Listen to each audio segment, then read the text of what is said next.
샬롬. 오늘은 신명기 25장 1절로 19절의 말씀을 나눕니다. 오늘 본문은 재판에 대한 내용입니다. 얼마 전부터 우리는 사법부 농단이라는 말을 자꾸 듣게 됩니다. 그 중심에는 청와대와 모가 서로 이해관계를 갖고 불법적인 판결을 내린 것을 우리는 알게 되었습니다. 그래서 흔히들 이 나라 법에 대해 말하면 유전무죄, 무전유죄라는 말을 우리는 종종 듣게 됩니다. 오늘 본문 1절에 보면 사람과 사람 사이에 시비가 생겨서 재판을 청하거든 재판장은 그들을 재판하여 의인은 의롭다 하고 악인은 정죄할 것이며 라고 말씀하고 계십니다. 다시 7절로 8절에도 재판에 대한 언급이 있습니다.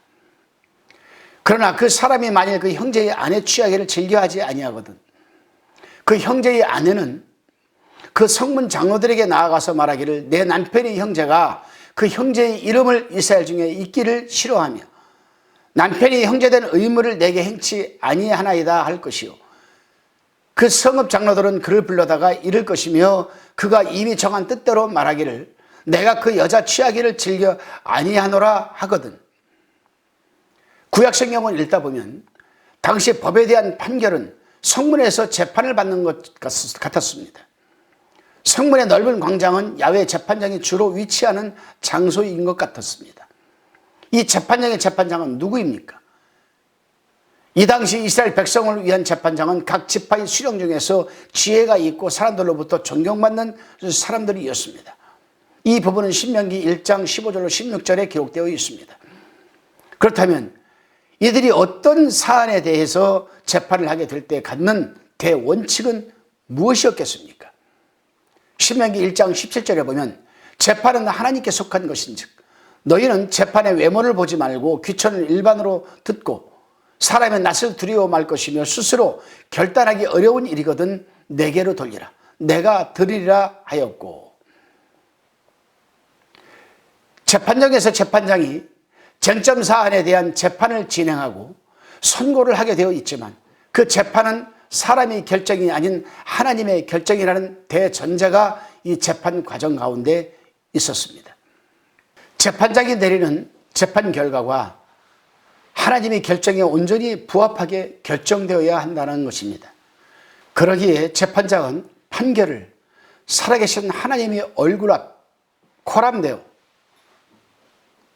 하나님이 앞에 있다 생각하고 두렵고 떨림으로 행하는 것이고 이스라엘 백성은 그것을 재판장의 결정이 아닌 하나님의 결정과 판단으로 받아들이는 것입니다. 이라는 원칙은 오늘을 살아가는 우리에게도 의미하는 바가 있습니다. 우리 앞에 펼쳐진 사안에 대해서 우리는 우리 기준이나 잣대, 우리 이해관계에 따라서 쉽게 속단하는 우를 범해서는 안 됩니다. 재판이 하나님께 속해 있듯이 산의 결정도 하나님께 속한 것이 아니겠습니까? 판단과 결정도 하나님께 속한 것입니다. 재판장이 선고하듯이 우리도 결국 결정을 하게 될 때에 그 결정은 하나님의 판단과 결정에 부합해야 한다는 사실입니다. 하나님의 판단을 나의 판단으로 하나님의 결정을 나의 결정으로 받아들이는 것이 곧 하나님의 주권을 인정하는 주의 백성이 행하고 따라야 할 도리입니다. 수없이 결정해야 하는 사안이나 상황 속에서 나의 판단의 기준을 잠시 내려놓고 하나님께서 재판장으로서 하나님의 공의로우신 기준으로 판단하고 결정하여 주시기를 간구하며 하나님의 결정과 하나님의 결정에 순전한 마음으로 따르는 것이 하나님의 백성된 도리입니다. 오늘 본문에서 공의로우신 하나님의 결정사항이 몇 가지 있습니다. 첫째로 심한 죄를 저지른 자는 태형을 치르도록 하라 1절로 2절에 기록되어 있습니다. 다음은 싸움이 극한 상황이라도 해도 넘어서는 안 되는 분명한 행동의 기준이 있으며 성적 불구자로 만들 수 있는 죄악을 저지른 자는 불쌍히 여겨서는 안 된다라고 본문 11절, 11절에 12절에 기록되어 있습니다. 다음으로 상거래에 있어서 두 개의 저울추, 두 개의 되를 사용하여 사람을 속이는 것은 하나님께서 보시기에 가증된 것이다라고 본문 13절로 16절에 기록되어 있습니다. 다음으로 출애굽할 때 이스라엘을 공격한 아말렉은 진멸하라고 말씀하십니다. 17절로 19절에 기록되어 있습니다. 이러한 공의로우신 하나님의 판단과 그 판단 결과가 엄중하게 본문을 통해 선포되고 있음에도 인간을 향한 하나님의 사랑이 본문에서 면면히 배어나오고 있습니다. 본문 3절에 태형이라도 40회를 넘어가서는 안 된다. 인간의 존엄성이 손상될 만큼, 인간의 생명이 위협받을 만큼 형벌을 치르게 해서는 안 된다라는 것입니다. 4절에서는 타작마당에 일하는 곡식 떠는 소에게 망을 씌우지 말지나라고 기록합니다. 바울은 이 본문을 복음을 전하는 자가 누리게 되는 최소한의 권리로 해석했습니다. 고린도전서 9장 9절에 기록되어 있습니다. 복음을 위하여 하나님의 의를 위하여 살아가는 자, 곧 주님을 위해 세상 속에서 미친 사람 취급받는 자는 먹을 것을 받을 권리가 있다라는 의미입니다. 주님의 일꾼들에게 주께서 그 필요한 것을 채워주시는 것은 마땅한 것입니다. 주의 백성들에게 마땅히 먹을 권리가 있다고 확인해 주시는 것입니다. 또한 본문 5절로 10절에서는 형제 중에 한 사람이 죽게 되면 다른 형제가 그 가족을 돌봐야 할 의무가 있습니다. 수원법이라는 제도를 통해서 갑작스런 불행이나 사고를 당한 가족도 살아갈 방법을 제시해 주셨습니다. 그렇습니다, 여러분.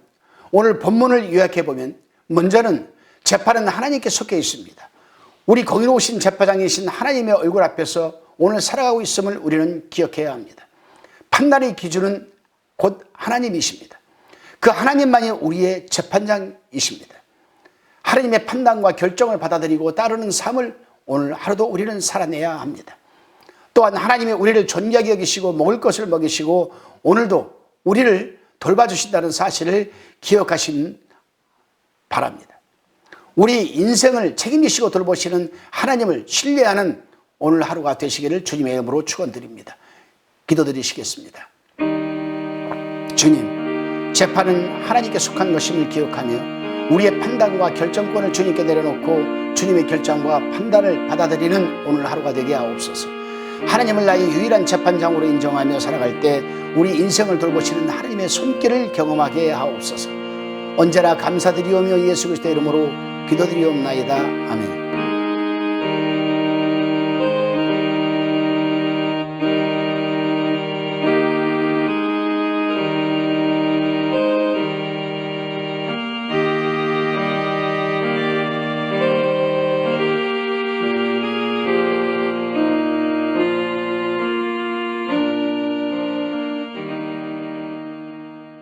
화평방송 구독, 좋아요 부탁드립니다. 감사합니다.